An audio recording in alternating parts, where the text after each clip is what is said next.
We turn our attention now to politics and Donald Trump not backing away from that personal attack lobbed at Hillary Clinton. Now, you're going to remember the Republican frontrunner came under fire earlier this week for using this off-color term for the male anatomy when referencing Clinton's 2008 primary loss to President Obama.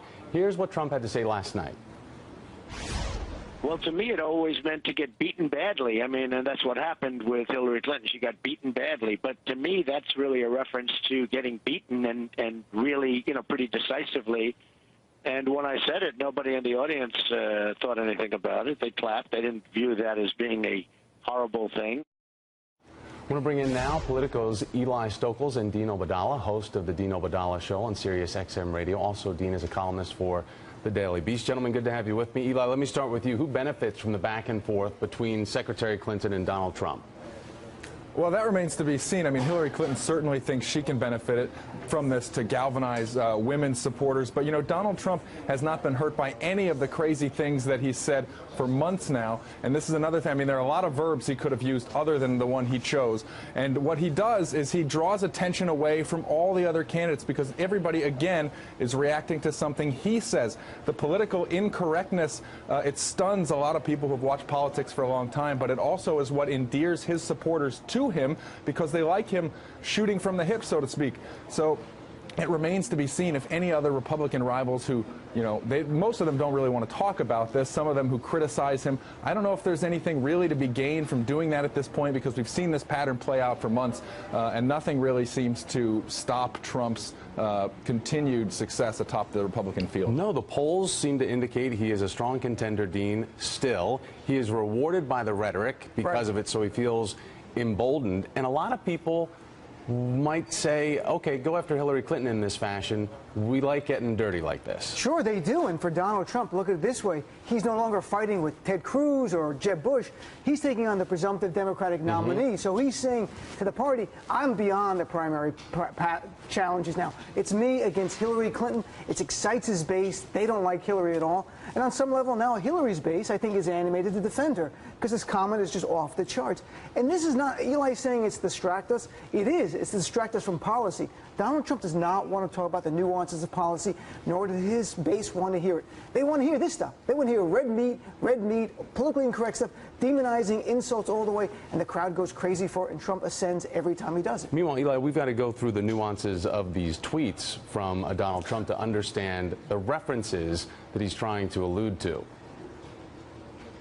Well, I mean, yeah, and he's made insinuations about Hillary Clinton for months. I mean, maybe because she's not a supermodel, it's not his kind of woman, so to speak. But, he'll talk about her pantsuits. He'll make insinuations about her special friendship with Huma Abedin, her top aide. I mean, he's been sort of saying these things for a while, and now this is a little more unvarnished in terms of what he's trying to maybe say about Hillary Clinton, and it may backfire. This is one of the things, too, that establishment Republicans who are really trying to convince voters, look, if you go for Trump, this is going to be a problem for us. This is just another data point for them to point to, saying, look, it's time to get serious. That's what's going on up in New Hampshire with Jeb Bush and Chris Christie and some of these other candidates saying, you do not want to go with Trump because you're going to put the party in a real bind. And as we race toward Iowa and New Hampshire, Dean, what is the best thing that can happen? If you were Reince Priebus at the RNC, what would you want for Christmas? I would want some reasonable rhetoric from Donald Trump. I mean, he's not going to say Donald Trump to leave the campaign, but frankly, do you want this to be your party's nominee to define you for the next 4 years if he were to win, or 8 years? The idea is anti-Latino, anti-Muslim, ridiculous comments about women, defending, beating up a Black Lives activist matter. No, this is a horrible thing for the legacy of the GOP. So I think Trump going away, but that's not a likelihood. That's right, Eamon. Politico claiming in a report today that Ted Cruz is offering a dramatically different version of his platform behind closed doors than the one that he's selling in public. Politico reports that a tape of Cruz speaking to donors, they say it has him toning down his message on gay rights to a crowd with more liberal views on that issue than many of his supporters. Here is the tape they're talking about. This is Cruz answering a question from a donor in that New York City fundraiser. So would you say it's like a top 3 priority for you, fighting gay marriage, or? No, I would say defending the Constitution is a top priority, and that cuts across the whole spectrum. The people of New York may well resolve the marriage question differently than the people of Florida or Texas or Ohio, and that's why we have 50 states to allow a diversity of views. Now, Ted Cruz today defending what he said in that tape and insisting that there is no inconsistency. I said the exact same thing on the secret tape that I've said on TV over and over again, which is I'm a constitutionalist. My priority is defending the Constitution, and under the Constitution, marriage is a question for the states. In fact, it was striking. Politico runs this, banner headline, secret tape, and it's almost word for word what I said on Jay Leno. It's almost word for word what I said on Stephen Colbert. It ain't very secret. I know Colbert may not have a ton of viewers, but saying it on national TV is not a great plan for keeping something secret. All right, and let me bring in Rick Tyler. He's the national spokesman for the Ted Cruz presidential campaign. And Rick, some of your opponents, maybe not surprisingly on the Republican side, trying to use this as a weapon against Ted Cruz. Here is what Mike Huckabee had to say. He said that shouldn't a candidate be expected to have authenticity and consistency instead of having to look at a map and decide what to believe and what to say? Huckabee here is basically saying, hey, Ted Cruz went into this audience of more liberal, at least on cultural issues, donors, and really downplayed his opposition to gay marriage. What do you say to that? Well, he should do his homework.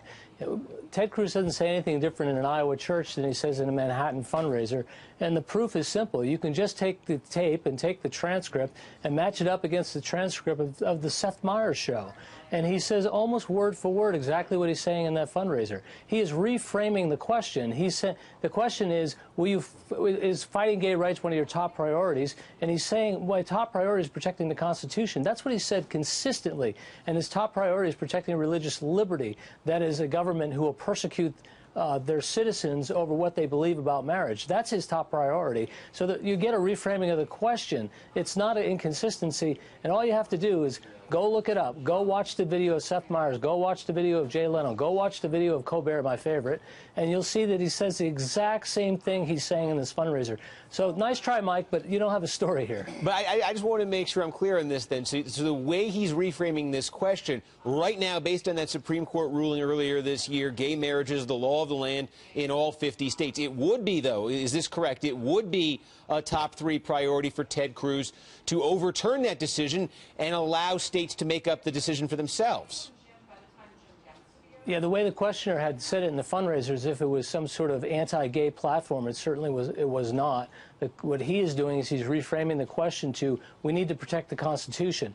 You see, because if judges can decide what marriage is, they can decide what anything is. They can decide what property rights are. They can decide what you say on television or what I say on television. They aren't the arbiters of the Constitution. The people are the arbiters of the Constitution. They aren't the last word. They don't make the law. So what he's saying there is, I'll protect the Constitution, because if they can change the definition of marriage, then they can change the definition of anything. And what Ted Cruz is saying is, if you want to change the Constitution, that's fine. There's a process for that. Go back to your state legislatures and get the law passed there, or go through the constitutional process. It's an arduous process, but that's the way you change the Constitution. So there's absolutely no inconsistency between what he said in the Manhattan fundraiser and what he said very publicly, in Iowa included. And I want to ask you, too, another controversy today a little bit about this Washington Post cartoon that's since been taken down.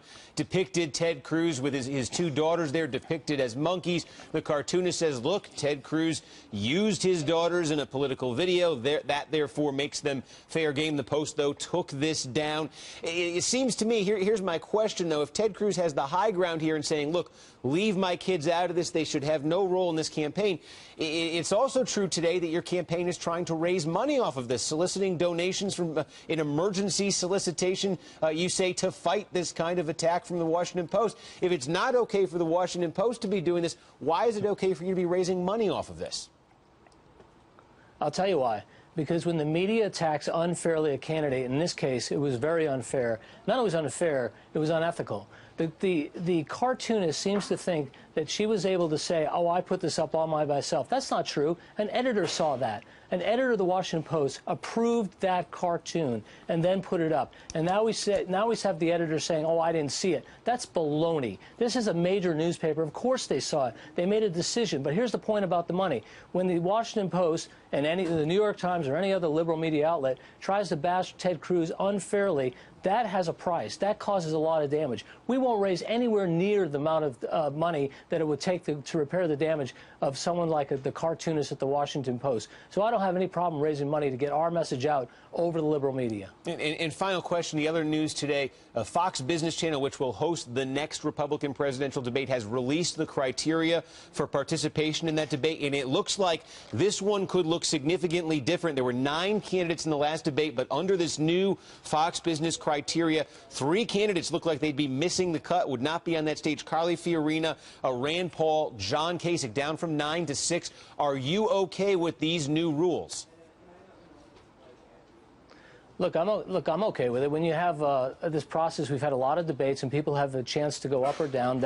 We've seen that. Carly Fiorina earned her way up to the main debate stage. So did Chris Christie after coming back. So all the candidates are subject to the same rules. It would be nicer, I think, for most people as we get closer to Iowa to have a smaller group of people that really have a chance to go the distance, and there's only a handful now, and Ted Cruz is one of them. And so it would be nice to have a little more time to really get into the substantive issues. So you're okay with capping this? You're okay with capping this thing at 6? Those are the rules of the network, and we're going to follow the rules, and everybody's subject to the same rules. If you want to be on the same main stage, do better in the polls.